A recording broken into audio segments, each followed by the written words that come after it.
آپ نے تحقیق تھی کہ یہ جو 308 الفاظ جو ہیں اگر اس کو سمجھ لیں تو 90% قرآن پاک سمجھ سکتے ہیں۔ 165 الفاظ ہیں جو ہم اردو میں استعمال کرتے ہیں اور قرآن کریم کے ہیں۔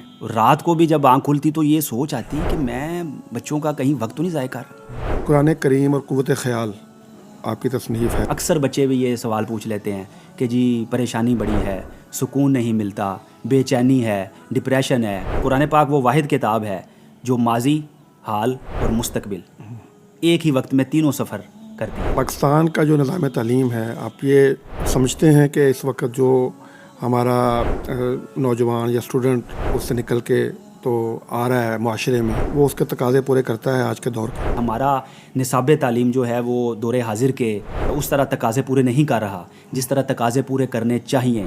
جن کے بچے جو ہے نا وہ اب ٹین ایج سے اوپر چلے گئے ہیں، تو ان کو آپ کیا نصیحت کرتے ہیں یا کیا سجیسٹ کرتے ہیں؟ والدین اور بچے میں اتنا فاصلہ نہیں ہونا چاہیے کہ وہ اپنی باتیں والدین کو بتانے کی بجائے کسی اور کو جا کے بتائیں۔ بسم اللہ الرحمن الرحیم۔ السلام علیکم ورحمۃ اللہ وبرکاتہ۔ قرآن کریم اللہ تعالیٰ کا کلام ہے اور اس کائنات کے خالق نے اس کے بارے میں یہ ارشاد فرما رکھا ہے کہ ہم نے اس قرآن کو سمجھنے کے لیے آسان کر دیا ہے، تو کوئی ہے کہ سوچے سمجھے۔ اور پچھلے 1500 سال میں اس قرآن کریم کو سمجھنے کے حوالے سے، اس کو سیکھنے کے حوالے سے، سکھانے کے حوالے سے بلا مبالغہ اربوں انسانوں نے کوششیں کی ہیں، اور آج کے اس فاسٹ پیس دور کے اندر بھی اس قرآن کو سمجھنے کے حوالے سے بہت ساری کوششیں ہو رہی ہیں۔ ہمارے آج کی مہمان شخصیت وہ شخصیت ہے کہ جن کی ریسرچ یہ ہے کہ قرآن کریم کے 308 الفاظ ایسے ہیں کہ جن کو اگر سیکھ لیا جائے، سمجھ لیا جائے، جان لیا جائے تو تقریباً آپ 90% قرآن کریم کو آپ سمجھ سکتے ہیں۔ تو ہم نے اسٹوڈیو میں دعوت دی، ہم ان سے یہ جاننا چاہیں گے کہ وہ اپنی اس ریسرچ کو، اپنے اس بات کو ہمارے سامنے رکھیں اور ہمارے ناظرین کو بھی بتائیں کہ کس طرح سے اگر کوئی شخص اس بات کی خواہش رکھتا ہو کہ وہ اس قرآن کریم کو سیکھے تو آسان طریقے سے وہ کیا طریقہ ہے کہ وہ 308 الفاظ جو ہیں اس کو سیکھ کر وہ قرآن پاک کا ایک بڑا حصہ جو ہے اس کو سیکھنے میں کامیاب ہو جائے۔ ہمارے ساتھ اسٹوڈیو میں آج موجود ہیں ڈاکٹر مجاہد احمد صاحب۔ آپ استاد ہیں، محقق ہیں، مصنف ہیں۔ ہمارا جو عربی کا اور اسلامیات کا نصاب ہے اس کے اوپر آپ نے خاصا کام کر رکھا ہے۔ آئیے ہم سے ملاقات کرتے ہیں۔ السلام علیکم ورحمۃ اللہ وبرکاتہ۔ وعلیکم السلام۔ ڈاکٹر صاحب بہت شکریہ آپ کا، آپ تشریف لائے، آپ نے وقت دیا۔ یہ بڑا ہمارا ایک اہم موضوع ہے کہ ہم چاہتے ہیں کہ ہمارے جو ناظرین ہیں اور ہمارا جو بالعموم جو مسلمان ہیں ان کو قرآن کریم سے قریب کیا جائے، ان کو یہ بتایا جائے کہ یہ قرآن کریم آسان ہے، سمجھنا آسان ہے، سیکھنا آسان ہے۔ تو آپ کی میں دیکھ رہا ہوں یہ کلید ترجمۃ القرآن جو ہے، اس کے حوالے سے ہم چاہیں گے کہ آپ ہمارے ناظرین کو بتائیں۔ تو سب سے پہلے تو میں چاہوں گا کہ آپ کو کب اس بات کا ادراک ہوا یا احساس ہوا کہ مجھے قرآن کریم کے حوالے سے کام کرنا ہے یا قرآنیات پہ یا تفسیر قرآن کے اوپر کام کرنا ہے؟ بسم اللہ الرحمن الرحیم۔ سب سے پہلے تو آپ کا شکر گزار ہوں، آپ نے اتنے اچھے پروگرام میں دعوت دی اور اپنی بات کو سامعین تک پہنچانے کی جو ہے وہ ایک کوشش ہے کہ ہم اس کو اچھے انداز میں پہنچا سکیں۔ اس پر آپ کا بے حد شکریہ۔ اور جہاں تک آپ کے سوال کا تعلق ہے کہ کس طرح محسوس ہوا، تو ایک انٹرویو میں مجھ سے یہ پوچھا گیا تو یقین کیجئے کہ ایک خاص کیفیت میں چلا گیا۔ میں نے کہا کہ ہم کون ہوتے ہیں قرآن کریم کو منتخب کرنے والے؟ یہ تو اللہ رب العزت کا کرم ہوتا ہے اور قرآن پاک کا اعجاز ہے کہ کسی انسان کو توفیق مل جائے کہ وہ قرآن کریم پر کوئی کام جو ہے وہ سر انجام دے اور قرآن کریم کو آسان کر کے دور حاضر کے تقاضوں کے مطابق دوسرے لوگوں تک پہنچائے۔ تو یہ بچپن سے ہی کچھ میلان تھا۔ اب اس میلان کو کہہ لیجئے میں بھی سمجھ نہیں پایا یا بیان نہیں کر سکتا کہ کس طرح ہوا، لیکن بس ایک جھکاؤ تھا طبیعت میں، میلان تھا، رغبت تھی۔ اور مجھے یاد پڑتا ہے کہ 4تھی کلاس میں تھا جب میں نے اپنی جیب خرچ سے پہلی کسی اسلامی موضوع پر کتاب خریدی اور مختلف محافل میں اور اچھی صحبت میں بیٹھنے کا موقع ملتا تھا، اور خاص طور پر جو عربی کی جانب میلان ہوا اس کی وجہ بھی یہی ہے کہ قرآن کریم جو ہے وہ عربی زبان میں نازل ہوا، کیونکہ قرآن کریم میں اللہ رب العزت نے ارشاد فرمایا انا انزلناہ قرآنا عربیا لعلکم تعقلون، کہ قرآن عربی میں ہے۔ تو جو عربی سے محبت ہے یہ بھی ہماری قرآن کریم کی وجہ سے ہے. اس کا ایک بنیادی سبب اور وجہ یقیناً یہ ہے. تو سب سے پہلے تو میں نے اپنے والد گرامی کو دیکھا کہ وہ صبح کے وقت قرآن کریم کی تلاوت کیا کرتے, ترجمے کے ساتھ پڑھا کرتے. تو یعنی ان کو یہ دیکھا, اور پھر ظاہر ہے کہ انسان کی رغبت ہوتی ہے, اپنے والد کو دیکھا جائے, اپنے بڑوں کو دیکھا جائے, تو وہ رغبت مزید جو ہے وہ گہری ہوئی. اس کے بعد 6ٹھی کلاس میں جب میں پہنچا تو وہاں ایک استاد مکرم تھے, علامہ محمد نصر اللہ صاحب, جو ہمیں عربی پڑھایا کرتے تھے.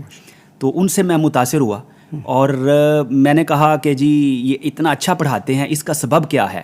تو مجھے معلوم ہوا کہ انہوں نے ایم اے عربی کر رکھا ہے. پرانی بات ہے, اس وقت ایم اے عربی کی بھی بے حد اہمیت ہوا کرتی تھی. تو میں نے کہا کہ میں نے بھی ایم اے عربی کرنا ہے. اس وقت مجھے یہ بھی شعور نہیں تھا کہ اس کے لیے مجھے پہلے میٹرک کرنا ہے, پھر ایف اے یا ایف ایس سی یا بی اے یا بی ایس سی کرنا ہے, پھر یہ جو ہے وہ درجہ آئے گا. لیکن بس میری یہ خواہش پیدا ہو گئی کہ جی میں نے عربی میں جو ہے نا وہ مہارت حاصل کرنی ہے اور عربی کی جانب آگے بڑھنا ہے, قدم آگے بڑھانا ہے. تو یہ سلسلہ بنا. صحیح.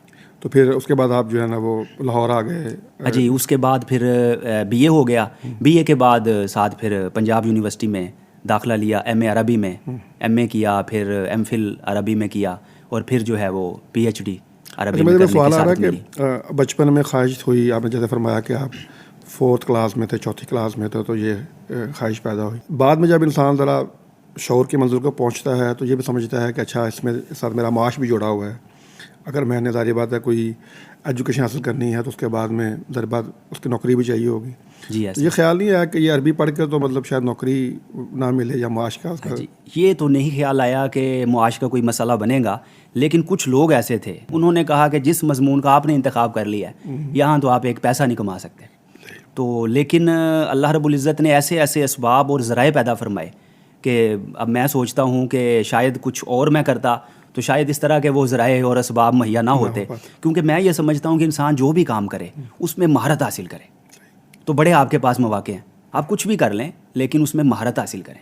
اچھا ماشاء اللہ, آپ نے ماسٹرز کیا عربک میں, پھر ایم فل بھی کیا اور پھر پی ایچ ڈی بھی کی. تو یہ جو مرحلے تھے اس میں بھی وہی عربی کا جو ایک اپنا میلان اور جھکاؤ تھا وہی کار فرما تھا, یا یہاں پہ کوئی کچھ ایسا ماحول بھی ملا, کچھ ایسے اساتذہ بھی ملے جنہوں نے آپ کو جو ہے اس بات کا جو ہے نا وہ اس کو آپ کا سپورٹ بھی کیا؟ جی ظاہر ہے میلان اور رغبت تو میں نے جیسا کہ عرض کیا کہ طبیعت میں اور فطرت میں ہی موجود تھی. لیکن پھر مزید جب انسان کسی ماحول میں جاتا ہے, کچھ ایسے اسباب اور ذرائع مزید کہہ لیجئے کہ اس کو پالش کرتے ہیں, اس رغبت کو میلان کو مزید پروان چڑھاتے ہیں. تو وہ اللہ تعالیٰ کے فضل و کرم سے میں اس حوالے سے کافی امیر رہا ہوں, کہہ سکتا ہوں کہ ایسے اساتذہ کرام کی صحبت ملی. ڈاکٹر خالق داد ملک صاحب, ڈاکٹر سید قمر علی زیدی صاحب, اور ڈاکٹر عبد الماجد ندیم صاحب, اور دیگر اساتذہ کرام ہیں یہ کہ جن کے سامنے زانوِ تلمس طے کیے اور عربی زبان کا ذوق مزید پروان چڑھا, اور جنہوں نے ہمیشہ شفقتوں سے نوازا اور سمجھ لیجئے کہ مزید مواقع اس پہ بھی دیے اور اپنی بھرپور رہنمائی بھی فرمائی. تو ظاہر ہے پھر یہ ذوق اور شوق پروان چڑھتا گیا. اور ڈاکٹر خالق داد صاحب جو اللہ تعالیٰ ان کو بھی غریق رحمت فرمائے, تو انہوں نے جب میرا ذوق شوق دیکھا اور پھر بلاغت, یہ جو ہے کہ عربی میں ظاہر ہے کہ صرف نحو جس طرح اس طرح بلاغت بھی ہے, تو انہوں نے پھر مجھے یہ فرمایا کہ آپ ایم اے کا جو آپ کا مقالہ ہے یہ علم بلاغت کی روشنی میں کریں. اور قصیدہ حمزیہ نبویہ ہے, احمد شوقی کا کلام ہے, اس پر پھر میں نے اس کا جائزہ علم بلاغت کی روشنی میں لیا. یہ میرا عربی کا جو ہے نا ایم اے کا مقالہ تھا.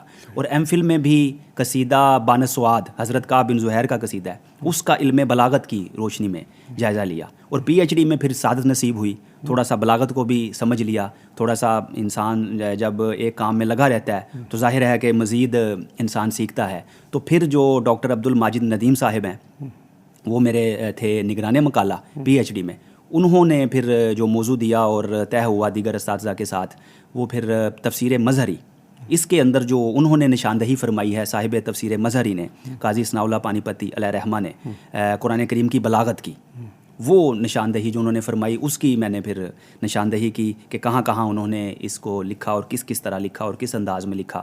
اور اس دوران ظاہر ہے کہ بر صغیر کی جو عربی تفاسیر ہیں ان کا بھی مطالعہ کرنے کا موقع ملا, اور یہ ذوق شوق جو ہے مزید پروان چڑھا. اور قرآن کریم سے نسبت وقت کے ساتھ ساتھ عمر ڈلتی گئی اور یہ نسبت اور ذوق شوق جوان ہوتا چلا گیا. اپنی تحقیق تھی کہ یہ جو 308 الفاظ جو ہیں اگر اس کو سمجھ لیں تو 90% قرآن پاک سمجھ سکتے ہیں.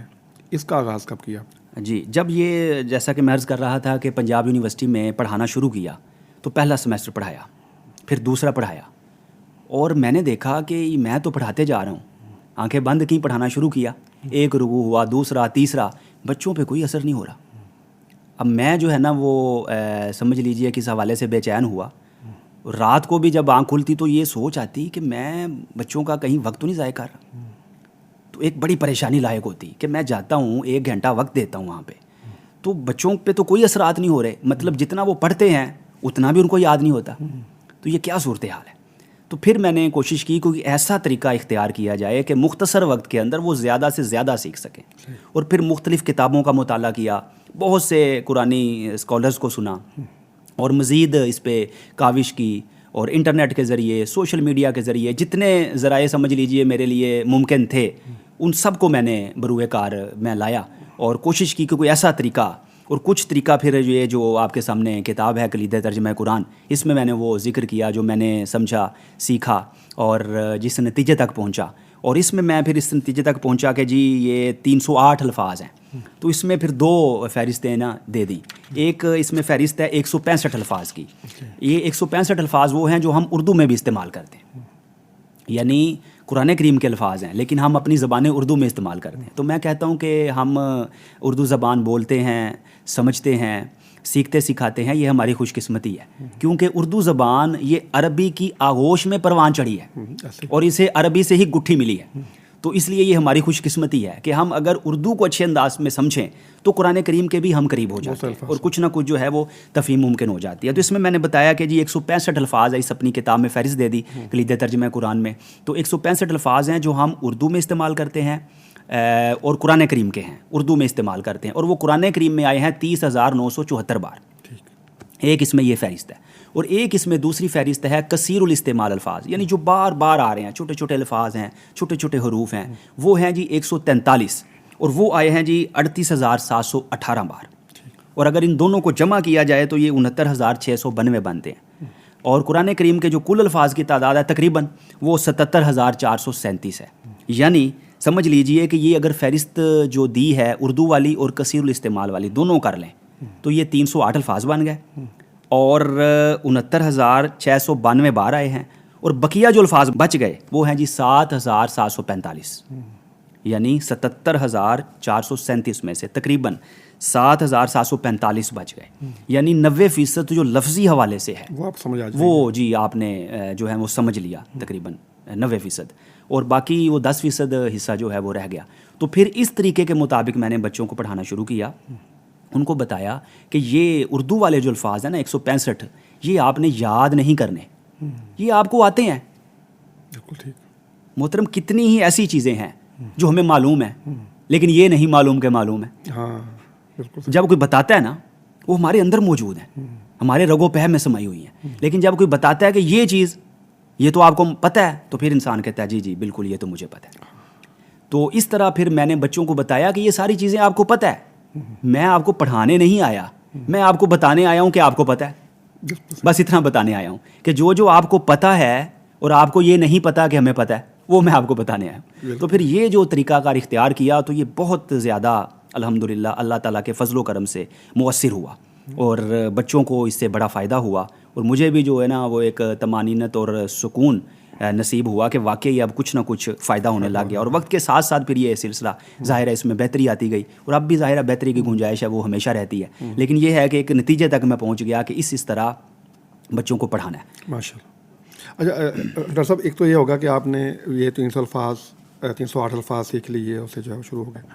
اچھا یہ تو ہوگا اس کا پہلا اسٹیپ کہ آپ کم از کم ایک قرآن پاک سے ایک آپ کی اورینٹیشن ہو جاتی ہے، آپ کو سمجھ، اچھا ہاں اس میں یہ مطلب ہے، یہ مطلب، اب اس کے معنی اور مفاہیم ہیں، اس کے ظاہر بات اس کو آگے سے اس کو سمجھنا ہے قرآن کو، اور اس کے مختلف جو واقعات ہیں اور مختلف جو اس کی تطبیقات ہیں، احکام و مسائل ہیں، اس کے لیے پھر وہ تو اگلا اسٹیپ ہوگا نا اس کے لیے۔ جی جی ایسے ہی ہے جی۔ تو اس کے لیے بھی کوئی آپ کے اب جی یہی میں عرض کرنے لگا تھا، اب یہ جو کتاب تھوڑا سا اس کا مزید پس منظر عرض کر دوں کہ یہ کتاب پھر اشاعت اس کی ہوئی، اور بحمد اللہ اس کو جو ہے نا فی سبیل اللہ تقسیم کیا گیا، اور ہزاروں لوگوں تک یہ پہنچی اس ہارڈ کاپی کی صورت میں، اور جو سافٹ کاپی ہے وہ تو پھر الحمدللہ پوری دنیا کے مختلف ممالک میں گئی اور لوگوں نے اس سے بڑا استفادہ کیا۔ تو یہ جب سلسلہ ہوا تو اب ظاہر ہے کہ یہ سلسلہ جو ہے یہ کلید ترجمہ قرآن یہ محدود ہے لفظی اعتبار سے، یعنی لفظوں کی حد تک یہ محدود ہے کہ لفظی حساب سے آپ لفظوں کا آپ کو کچھ نہ کچھ اندازہ ہو جائے کہ اس طرح میں آگے چل کر ایک مثال بھی عرض کروں گا تو اندازہ ہو جائے۔ اب دوسرا اس کا درجہ پھر آ جاتا ہے کہ با محاورہ ترجمے کا، یعنی اس پہ بھی مختلف سٹیپس ہیں۔ بعض لوگ اس پہ محترم فخر صاحب کہتے ہیں کہ جی بڑا مشکل ہے قرآن کریم، تو ہم تو ظاہر ہے کہ جی جس طرح کسان بیج بوتا ہے، تو اگر آپ کہیں کہ ہم نے پھل کھانا ہے تو آپ کو بیج تو بونا پڑے گا نا، آپ کہیں بیج نہیں بونا اور پھل ہم نے کھانا ہے، آپ کہیں جی قرآن ہم نے سمجھنا ہے، جو قرآن کے کس علوم پتہ نہیں کتنے علوم ہیں، ظاہر ہے سب کچھ قرآن میں وہ ہم نے سمجھنا ہے، لیکن جو ہے آغاز نہیں کرنا تو کیسے ہوگا؟ اب جب کوئی زبان سیکھنا چاہتے ہیں اس کے حروف تہجی تو سیکھتے ہیں نا، انگلش سیکھنی ہے ABC تو سیکھیں گے نا۔ اب جب قرآن پاک آپ سیکھتے ہیں تو پھر الف با تا سا یہ سارا پڑھتے ہیں، تجوید بھی سیکھتے ہیں، تو یعنی کہیں سے آغاز کرنا ہے آپ نے، تو یہ کہہ لیجئے کہ اختتام نہیں ہے، یہ آغاز ہے تاکہ لوگ اس کی جانب متوجہ ہوں۔ اب جب یہ بیج بو دیا تو ظاہر ہے اسی سے پھر کونپلیں، اسی سے پھر پودا، اسی سے پھر پھل، اسی سے پھول، اور پھر یہ سارا ایک سمجھ لیجئے کہ پروسیجر اس کا آغاز ہو جائے گا۔ تو میں کہتا ہوں کہ آپ آغاز تو کریں اور پھر نتیجہ جو ہے اللہ پہ چھوڑ دیں، اللہ تعالیٰ آپ کے لیے آسانیاں پیدا فرمائے گا۔ تو یہ سمجھ لیجئے کہ وہ آغاز ہے ایک متوجہ کرنے کے لیے۔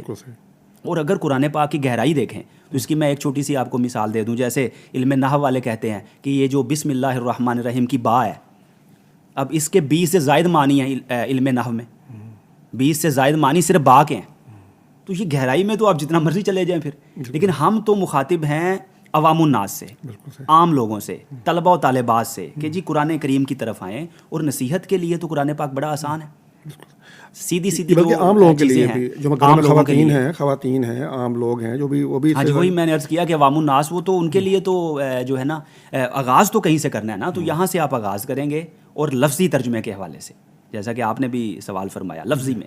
اب اگلا جو اس کا درجہ آ جاتا ہے نا، دوسرا درجہ کہہ لیجئے، وہ ہے پھر با محاورہ ترجمہ۔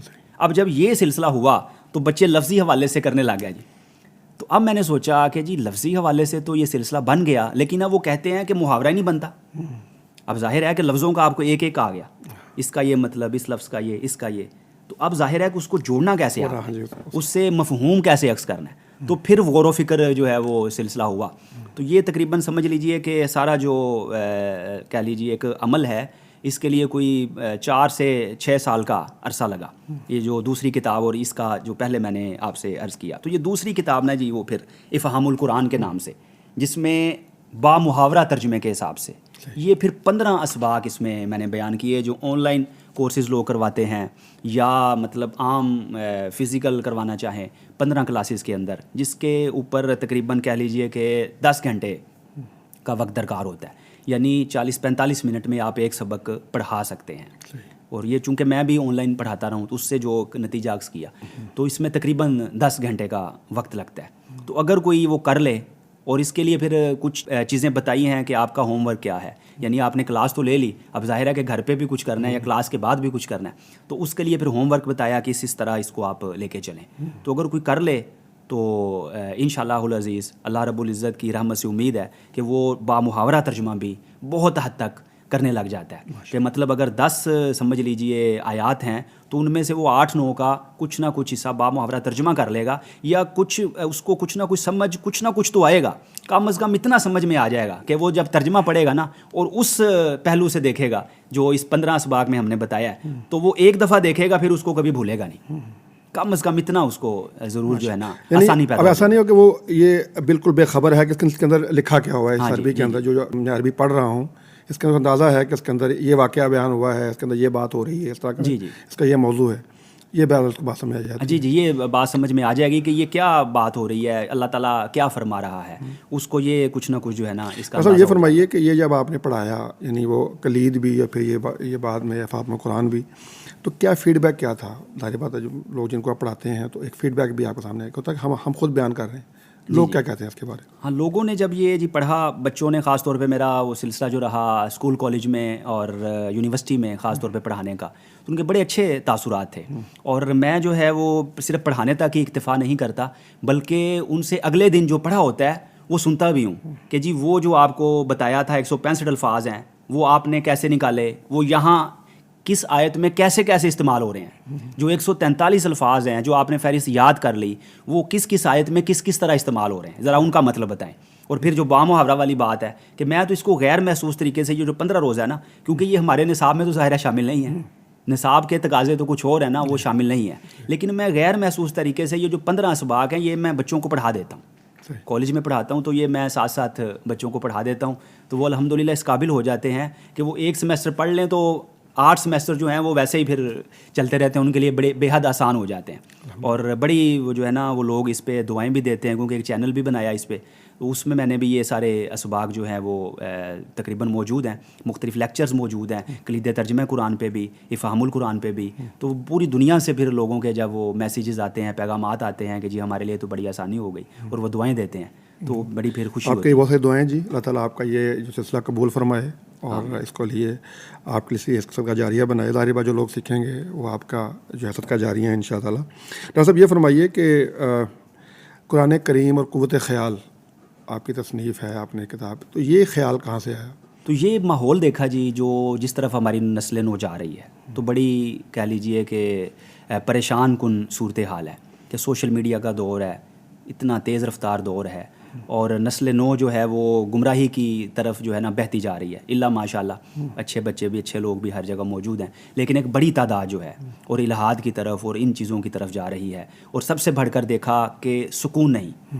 اکثر بچے بھی یہ سوال پوچھ لیتے ہیں کہ جی پریشانی بڑی ہے, سکون نہیں ملتا, بے چینی ہے, ڈپریشن ہے, اور اس طرح کی جو چیزیں ہیں. تو پھر میں نے کہا کہ ہم جو دوسری جگہوں سے سکون تلاش کرتے ہیں کہ جی فلاں ماہر نفسیات سے مشورہ کر لیں, یا جی فلاں شخصیت سے مشورہ کر لیں, یا فلاں مغربی مفکر کی کتاب پڑھ لیں, اور اس سے ہم سکون حاصل کرنے کے ذرائع تلاش کر لیں اور اپنے خیال کو بہتر کر لیں, پختہ کر لیں, تو کیا ہی اچھا ہو ہم یہی سوال قرآن پاک سے کریں, کیونکہ قرآن پاک میں تو سارے چیزوں کے حل موجود ہیں. اور یہ قرآن پاک وہ واحد کتاب ہے جو ماضی, حال اور مستقبل ایک ہی وقت میں تینوں سفر کرتی ہے. ماضی میں بھی محو سفر ہے, حال میں بھی محو سفر ہے, اور مستقبل میں بھی جو ہے محو سفر ہے, اور ہمارے لیے مشعل راہ ہے. تو پھر یہ قرآن پاک پر جب میں نے غور کیا تو یقین کیجئے کہ جس موضوع پہ بھی آپ غور و فکر کرتے ہیں اور قرآن پاک سے رہنمائی حاصل کرتے ہیں, وہ آپ کے سامنے کھلی کتاب کی طرح بن جاتا ہے, اور آپ کو لگتا ہے کہ قرآن کریم نہ جانے اسی موضوع پہ ہے. تو اسی طرح جب میں نے اس نظر سے اس کو دیکھا, کیونکہ ماہرین نفسیات وغیرہ ان کے بھی اقوال کتابیں پڑھیں اور پھر قرآن پاک کو پڑھا, تو جواب ملا کہ یہ تو سارا کچھ قرآن کریم نے پہلے ہی بیان کیا ہے, جو آج جدید سائنس بیان کر رہی ہے, نیورو سائنس بیان کر رہی ہے, ماہرین نفسیات بیان کر رہے ہیں. تو پھر یہ کتاب جو جس کی جانب آپ نے اشارہ کیا, قرآن اور قوت خیال, یہ کتاب مجھے پھر لکھنے کی سعادت ملی. اور اس میں نے بتایا کہ خیال کو آپ قابو کرنے کے لیے, اپنے خیال پر حکومت کرنے کے لیے اور اس کو پاکیزہ بنانے کے لیے کیا کیا طریقے اختیار کر سکتے ہیں, اور اس میں 20 قرآنی طریقے بتائے جو قرآن کریم نے ہماری رہنمائی کی کہ کس طرح آپ اپنے خیال کو جو ہے مثبت بنا سکتے ہیں. اور پھر اس میں عملی مشقیں بھی دیں کہ ان عملی مشقوں کے ذریعے آپ اپنے خیال کو توانا, طاقتور بنا سکتے ہیں. وہ علامہ اقبال نے فرمایا تھا نا کہ خیال کی بڑی رفتار ہے, ایک پل میں زمین پر ہوتا ہے اور اگلے پل میں عرش پر پہنچ جاتا ہے, تو اس کی رفتار بڑی ہے. اور اگر اس کو ہم درست سمت میں کر لیں تو انسان کامیاب ہے, اور اگر اس کا رخ اور طرف چلا جائے, گمراہ ہو جائے, تو پھر ظاہر ہے سوچ گمراہ ہو جاتی ہے, اور سوچ گمراہ ہو جائے تو انسان خود گمراہ ہو جاتا ہے, اس کا عمل گمراہ ہو جاتا ہے. تو اس تعلق سے یہ کتاب. آپ نے اقبال کا ذکر کیا, تو اقبال کو بھی ماشاءاللہ جب بھی آپ قرآن کی بات کریں گے تو اقبال آ جائے گا کہ جی وہ سمجھنے کے حوالے سے, سمجھانے کے حوالے سے.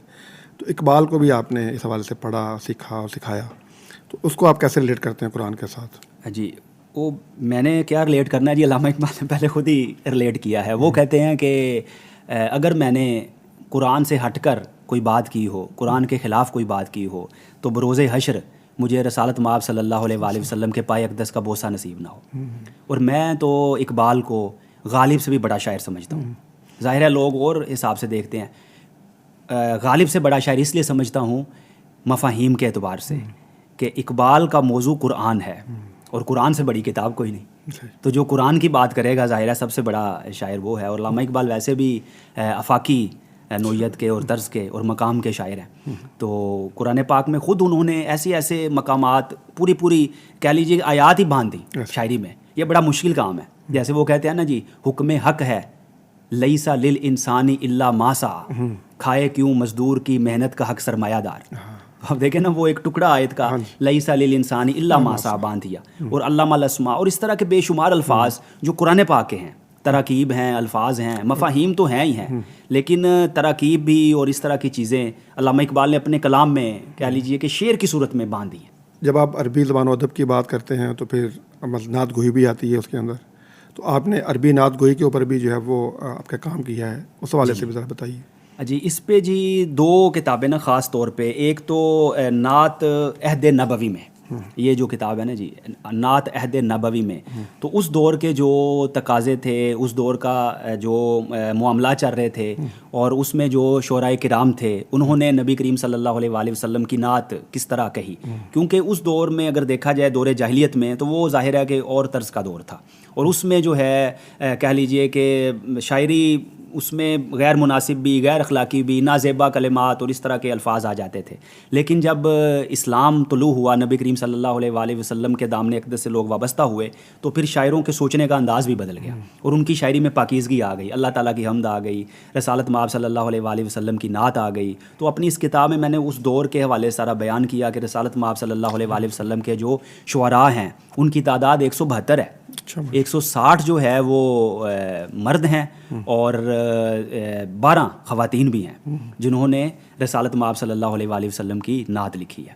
تو اس میں یہ بیان کیا، پھر مختلف شعراء کا تذکرہ کیا، حضرت عباس بن عبد المطلب کا، حضرت حسان بن ثابت کا اور دیگر اس میں شعراء کا تذکرہ کیا. اور پھر پاکستان میں جو عربی نعتی ادب ہے، پاکستان میں جو شعراء ایسے ہیں جنہوں نے نعت کہی اور عربی میں کہی، ان کے لیے بھی پھر ایک نا کتابچہ جو ہے وہ ترتیب دیا، پاکستان میں عربی نعتی ادب. تو اس میں یہ سب کچھ بیان کیا کہ کون کون سے شعراء ہیں، جیسے حافظ افضل فقیر صاحب ہیں، پیر نصیر الدین نصیر صاحب تھے، اور اس طرح کے دیگر جو ہے موسیٰ روحانی بازی ہیں، اور دیگر بھی اس طرح کے نام ہمارے سامنے آ جاتے ہیں جنہوں نے کچھ نہ کچھ عربی میں جو ہے وہ نعت کہی اور اپنا حصہ جو ہے وہ شامل کیا. ڈاکٹر صاحب یہ فرمائیے کہ یہ جو آپ کی کلیدِ ترجمہ قرآن ہے، اس کا کوئی ظاہر بات آپ نے کچھ کار بنایا ہوگا کہ یہ آپ لوگوں کو کیسے سکھاتے ہیں یا کتنی دیر میں سکھاتے ہیں، تو اس کا کیا پروسیجر ہوتا ہے؟ جی اس میں نا جی یہ ہمارے جو جیسا کہ میں نے پہلے آپ سے عرض کیا کہ اس میں 2 فہرست موجود ہیں. فہرست کے حوالے سے تو میں بچوں کو کہتا ہوں کہ آپ روز کے 5 الفاظ یاد کریں جو 143 ہیں، تو ظاہر ہے وہ 1 مہینے میں ہو جائیں گے. اور 165 الفاظ تو آپ نے محض پڑھنے ہیں، اور اس کے جی وہ آپ کو آتے ہیں، بس وہ تھوڑا سا آپ نے توجہ کرنی ہے کہ اچھا یہ ایسے ہے. ابھی میں مثال دیتا ہوں، جیسے جی ہم اعوذ باللہ من الشیطان الرجیم سے آغاز کر لیں، اس کتاب کے آخر میں یہ سلسلہ موجود ہے. تو اس میں میں کہتا ہوں کہ جی سب سے پہلے آپ ان الفاظ کی نشاندہی کریں جو آپ اردو میں استعمال کرتے ہیں. یہ بچوں سے کہتا ہوں. تو بچے جو ہے وہ بتاتے ہیں کہ جی اس میں اللہ کا لفظ ہے اور شیطان کا لفظ ہے، یہ ہم اردو میں استعمال کرتے ہیں. اکثر جو ہے نا اسٹوڈنٹس، طلبہ و طالبات اتنا بتاتے ہیں کہ یہ الفاظ اس میں ہیں. میں ان کو کہتا ہوں کہ اس میں ایک اور لفظ ہے جو آپ استعمال کرتے ہیں، کبھی آپ نے غور نہیں کیا. وہ کہتے ہیں وہ کیا؟ میں کہتا ہوں من جانب نہیں کبھی استعمال کیا اردو میں. سب کہتے ہیں جی استعمال کیا ہے. تو میں نے کہا یہ آپ کو معلوم ہے کہ یہ استعمال ہوتا ہے، لیکن اس وقت آپ کے ذہن میں نہیں تھا، یعنی آپ کو پتہ ہے. تو فوراً ان کو جو ہے وہ جواب دیتے ہیں کہ یقیناً ہمیں پتہ ہے. تو من جانب، شفا من جانب اللہ، یہ ہم استعمال کرتے ہیں. یہ پہلا اس کا درجہ ہے کہ اردو والے الفاظ جو ہے نا آپ اس میں سے تلاش کریں. رجیم بھی ہم استعمال کرتے ہیں، رجم اس کے ساتھ ملتا جلتا. اگلا میں سوال ان سے پھر یہ پوچھتا ہوں کہ ایسے الفاظ بتائیں جو اردو میں بیانے ہی یعنی ایز اٹ از نہیں ہیں لیکن اردو الفاظ سے ملتے جلتے ہیں. وہ کون سے ہیں؟ تو اس میں سے اعوذو آ گیا، یہ کس سے ملتا جلتا ہے؟ تعویذ اس لفظ سے ملتا جلتا ہے، تعوذ سے ملتا جلتا ہے، معوذتین سے ملتا جلتا ہے. تو پھر وہ مفہوم کے قریب ہو جاتے ہیں. اب جب یہ دیکھیے اعوذ باللہ من الشیطان الرجیم بی رہ گیا، تو میں کہتا ہوں جی بی کہاں آپ استعمال کرتے ہیں، کبھی استعمال کیا ہے؟ تو اکثر تو میں نے دیکھا ہے کہ اس کا جواب وہ پہلے دن نفی میں دیتے ہیں، استعمال نہیں کیا. تو پھر ان کو میں کہتا ہوں کہ ہم نے بصد خلوص پکارا ہے آپ کو، اب دیکھنا ہے کتنی کشش ہے خلوص میں. بصد استعمال نہیں کیا آپ نے، با ادب استعمال کرتے ہیں آپ، بکثرت استعمال کرتے ہیں، بکثرت. تو اردو میں تو استعمال ہوتا ہے، کس مطلب میں ہوتا ہے؟ بکثرت، ساتھ کثرت کے، کثرت کے ساتھ. صحیح ہے جی. تو اس طرح ہم ان الفاظ کو استعمال کرتے ہیں، ان حروف کو استعمال کرتے ہیں، توجہ نہیں کرتے. تو اب دیکھیے اعوذ باللہ من الشیطان الرجیم، اب اس پورے ایک سمجھ لیجئے جملے میں کون سا لفظ رہ گیا جو ہم اردو میں استعمال نہیں کرتے؟ اعوذ ہے، وہ ملتا جلتا ہے. اب اگلا سوال پیدا ہوا کہ جی اعوذ تو تعوذ سے ملتا جلتا ہے، پناہ لینا، پناہ حاصل کرنا، اس مفہوم تک انسان پہنچ گیا. اب سوال ہے کہ اس کا ترجمہ کیسے کرنا ہے؟ پاسٹ میں کرنا ہے، پریزنٹ میں کرنا ہے، فیوچر میں کرنا ہے؟ تو پھر ان کو بتاتا ہوں کہ یہ جو الف لگا ہوا ہے، یہ الف جی یہ پریزنٹ اینڈ فیوچر کے شروع میں آتا ہے عربی میں. اس کے لیے جو ہمارے عام ایک چلتا ہے نا، وہ کہتے ہیں جی حروف عتین، یعنی 4 حروف جو پریزنٹ اینڈ فیوچر، جس کو عربی میں فعل مضارع کہتے ہیں. لیکن میں دور حاضر کے تقاضوں کے مطابق اس کو میں عتین نہیں کہتا، اس کو میں کہتا ہوں اتنی. اتنی سی بات ہے. اچھا، الف میں، تے تو، نون ہم، یہ وہ، اس طرح یاد کر لیں. الف میں آئی کے ساتھ ملتا جلتا ہے، تے تو کے ساتھ ملتا جلتا ہے، اور یہ وہ، اور نون بس یاد کر لیں کہ ہم ہے. تو اعوذ میں پناہ حاصل کرتا ہوں، اپنے آپ کو پناہ میں دیتا ہوں، باللہ ساتھ اللہ کے. کس سے جی؟ من الشیطان الرجیم، جو مردود شیطان سے. تو اگر با محاورہ ترجمہ کرنا ہے تو آپ اس کو دوسری طرف سے یعنی بائیں طرف سے شروع کر لیں، با محاورہ ترجمہ بن جائے گا. شیطان مردود سے میں اپنے آپ کو اللہ کی پناہ میں دیتا ہوں.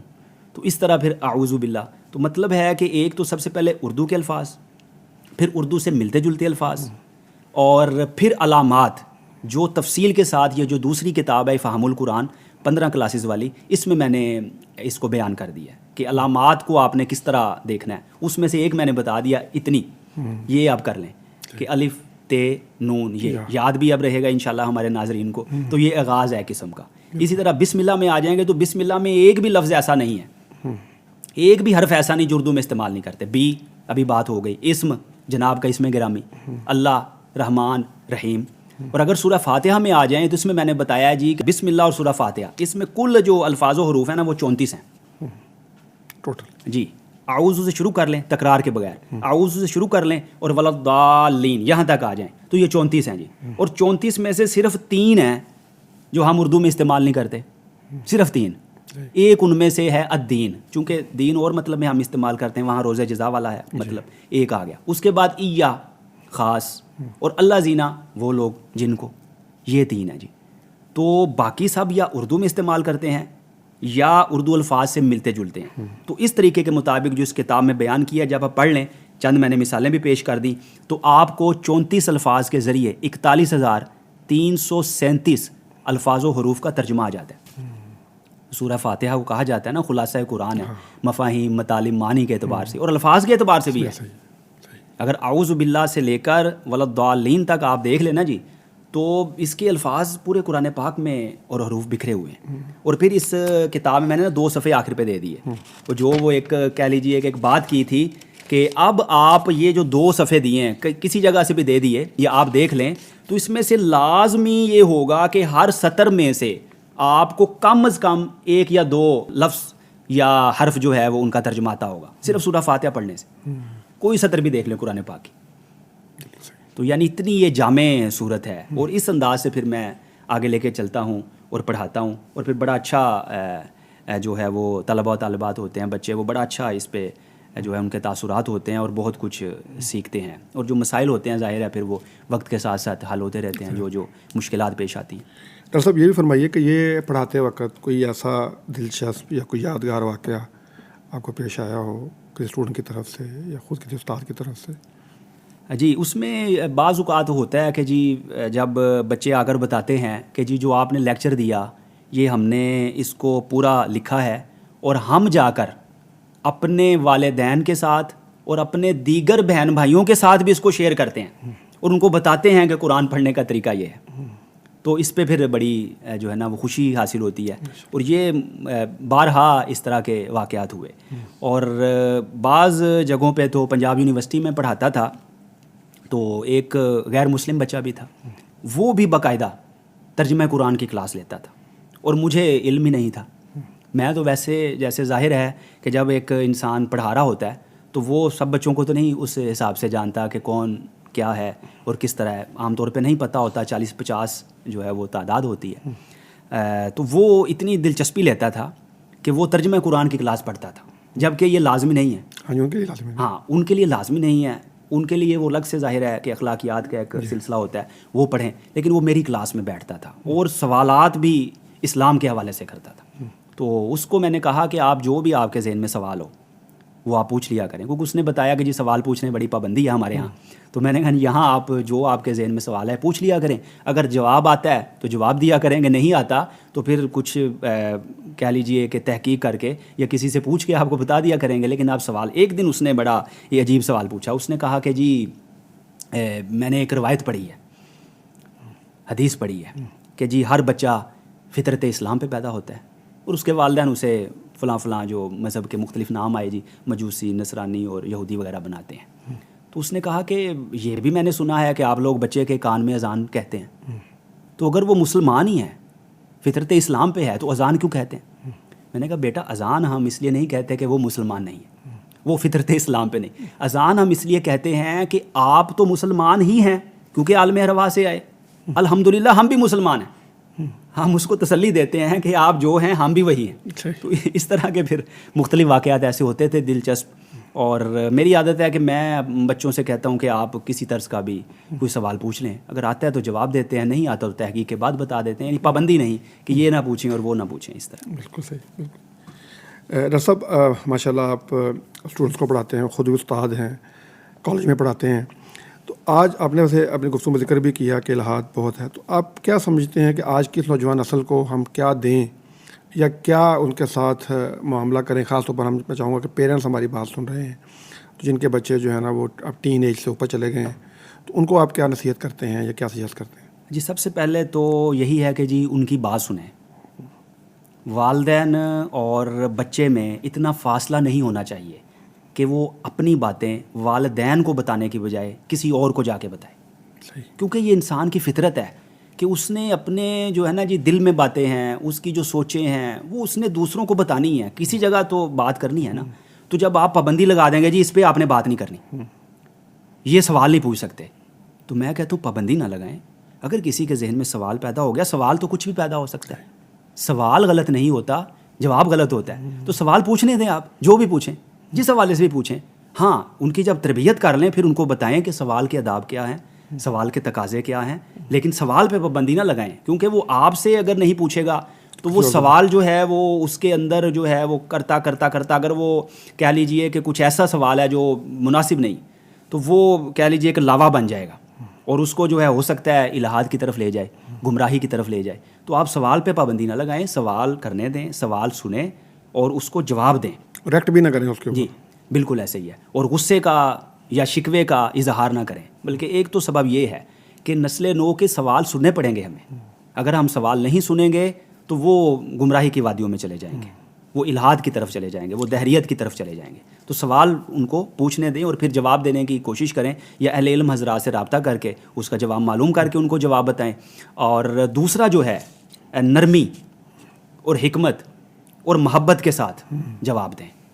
غصے کا جو ہے نا اور سختی کا اظہار نہ کریں کہ یہ آپ کے سوال کہاں سے آ گیا، یہ آپ کو کس نے کہا، یہ سوال آپ نے کیوں پوچھا، بلکہ حکمت اور نرمی کے ساتھ. اور سب سے بڑی جو بات ہے، گفتار کی بجائے کردار سے جواب دیں.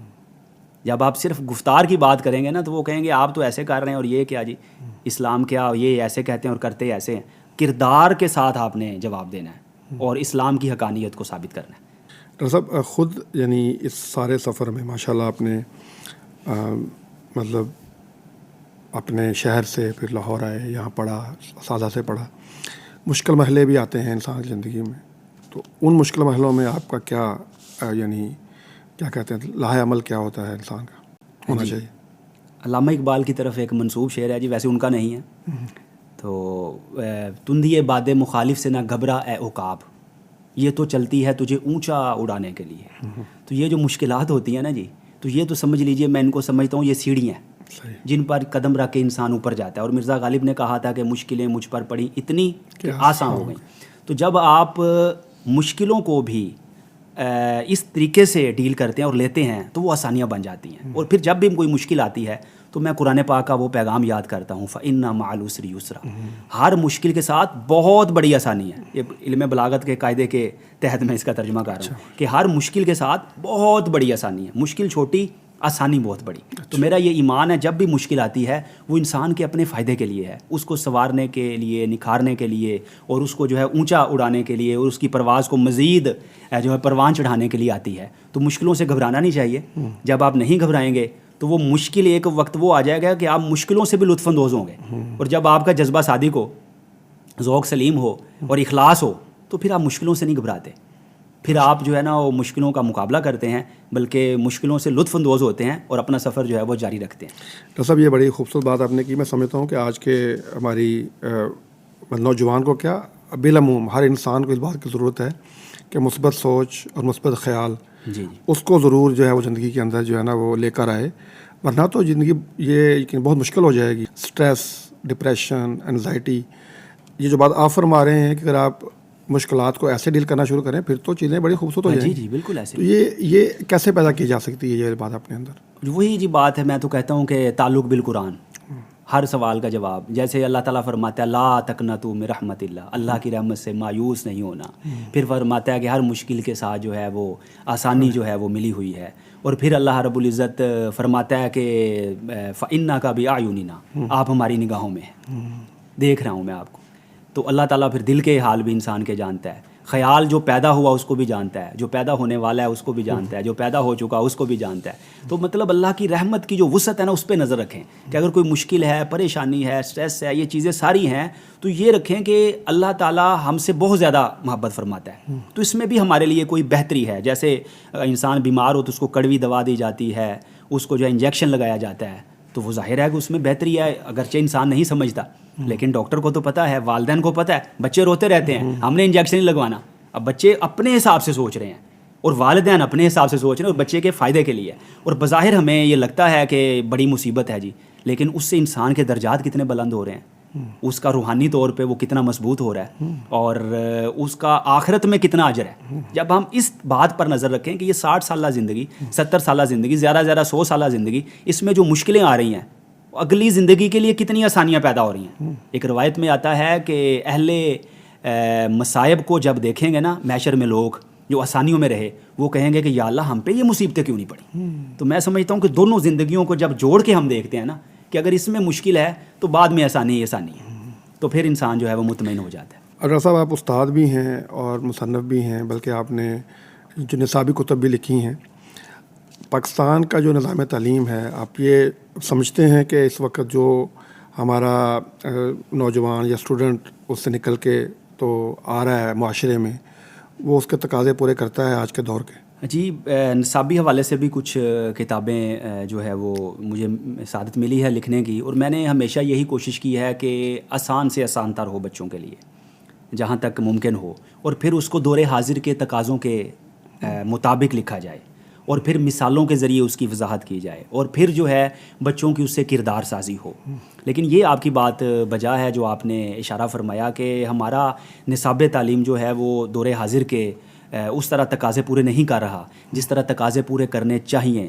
مطلب ہے کہ یہ جو اسناد ہیں ہماری, یہ تو تعلیمی اخراجات کی رسیدیں بن گئی ہیں.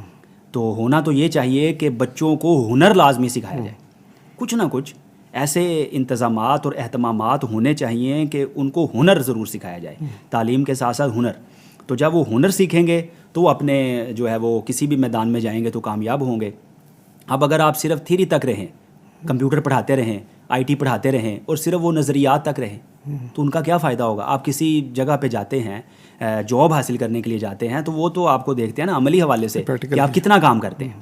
تو یہ تھوڑا سا میں دیکھتا ہوں کہ ہمارے اداروں میں اس پر کم توجہ دی جاتی ہے. اور دوسرا جو ہے عام طور پہ یہ ہوتا ہے, اللہ ماشاء اللہ, عام طور پہ یہ ہوتا ہے کہ بچوں کو یہ سمجھایا نہیں جاتا کہ ان کی ذہنی سطح کیا ہے اور ان کی دلچسپی کس میں ہے اور وہ کس میں آگے جائیں گے. والدین بھی کہتے ہیں آپ نے ڈاکٹر ہی بننا ہے, وہ بچے کی دلچسپی نہیں ہے, اس کا اس طرف ذہن ہی نہیں چلتا. اسی طرح اساتذہ کرام بھی ہماری ذمہ داری بنتی ہے کہ ہم اپنے بچوں کو سمجھیں اور پھر ان کو بتائیں کہ آپ میں یہ صلاحیت موجود ہے. ہو سکتا ہے وہ بچہ اس صلاحیت سے ناآشنا, اس کے اندر اللہ تعالیٰ نے وہ صلاحیت رکھی ہے, کیونکہ اللہ تعالیٰ نے مختلف صلاحیتیں رکھی ہیں. تو ان کو بتائیں کہ آپ کا اس مطلب ہے کہ جائیں گے تو یہاں پہ کامیاب ہوں گے, اور آپ یہ جو تعلیم حاصل کر رہے ہیں اس کے بعد آپ فلاں جگہ پہ جا سکتے ہیں، فلاں میدان میں اپنا کردار ادا کر سکتے ہیں عملی حوالے سے، یا مزید آگے پڑھنا چاہیں تو یہ چیزیں ہیں. مطلب ایک مکمل رہنمائی ان کو دی جائے تاکہ وہ دور حاضر کے تقاضے پورے کرے، اور نصاب ظاہر ہے کہ اس کو بہتر سے بہتر بنانے کی گنجائش تو موجود رہتی ہے. آخر میں چاہوں گا کہ آپ پیغام ٹی وی تشریف لائے ہیں تو آپ کے تاثرات ضرور شیئر کیجیے ہمارے ساتھ. ہاں جی، بڑا اچھا لگا جی مجھے، اور یہاں جو ہے خاص طور پہ ایک جو جدت بھی دیکھی ہے اسلام کے ساتھ ساتھ جو دور حاضر کے تقاضے ہیں ان کو پورا کرنا میں سمجھتا ہوں بڑا ضروری ہے. سوشل میڈیا پہ بھی، ہمارے چینلز پہ بھی، عام جو ہے وہ حالات میں، گھروں میں، اداروں میں، تو یہ میں نے دیکھا ہے کہ جو ایک جدت ہے اور جو حکمت ہے وہ پیغام ٹی وی وہ تقاضے پورے کر رہا ہے اور پورے کرنے کی کوشش کر رہا ہے. اور مزید میں دعا گو ہوں کہ اللہ تعالیٰ اس چینل کو مزید جو ہے ترقی عطا فرمائے. جی آپ کا بہت شکریہ صاحب، آپ تشریف لائے، آپ نے وقت دیا، اور یقیناً خاص طور پر جو ہمارا قرآن کریم کے حوالے سے آپ کا کام ہے، انشاءاللہ تعالیٰ امید ہے کہ اس پروگرام کے ذریعے سے بھی لوگوں تک یہ بات پہنچے گی، انشاءاللہ ان کو فائدہ ہوگا، اور یقیناً یہ آپ کے لیے اور ہمارے لیے یہ صدقہ جاریہ بھی ہوگا انشاءاللہ. اور ہم اللہ سے دعا گو بھی ہیں کہ اللہ تعالیٰ اس بات کو قبول فرمائے آپ سے بھی اور ہم سے بھی. آپ کا بہت شکریہ تشریف لانے کا. ناظرین، ہمارے ساتھ موجود تھے آج ڈاکٹر مجاہد احمد صاحب. قرآن کریم کے حوالے سے ہم جیسے شروع میں بھی ذکر کیا کہ بہت سارے لوگ کام کر رہے ہیں، تو یہ کام جو ہے وہ کلید ترجمہ قرآن، یہ بھی ایک انہوں نے اپنے طور پر اپنی تحقیق کے مطابق ایک چابی تیار کی ہے کہ اگر آپ اس کو لگائیں تو انشاءاللہ تعالیٰ یہ قرآن آپ کے سامنے کھلے گا. کم از کم اپنے معنی اور مفاہیم کے اعتبار سے یا الفاظ کے اعتبار سے کم ضرور آپ اس کے قریب ہو جائیں گے. پھر آہستہ آہستہ یہ سفر آگے بڑھتا رہے گا اور انشاءاللہ تعالیٰ یہ قرآن جو ہے ہماری زندگیوں کا ایک لازمی حصہ بن جائے گا. اس دعا کے ساتھ کہ اللہ تعالیٰ اس کاوش کو ہم سب سے قبول فرمائے اور ہمیں اس قرآن کو سیکھنے اور سکھانے والا بنائے تاکہ ہم بھی ان بہترین لوگوں میں شامل ہو سکیں کہ جو کہ اس قرآن کو سیکھتے اور سکھاتے ہیں. بہت شکریہ. السلام علیکم ورحمۃ اللہ وبرکاتہ.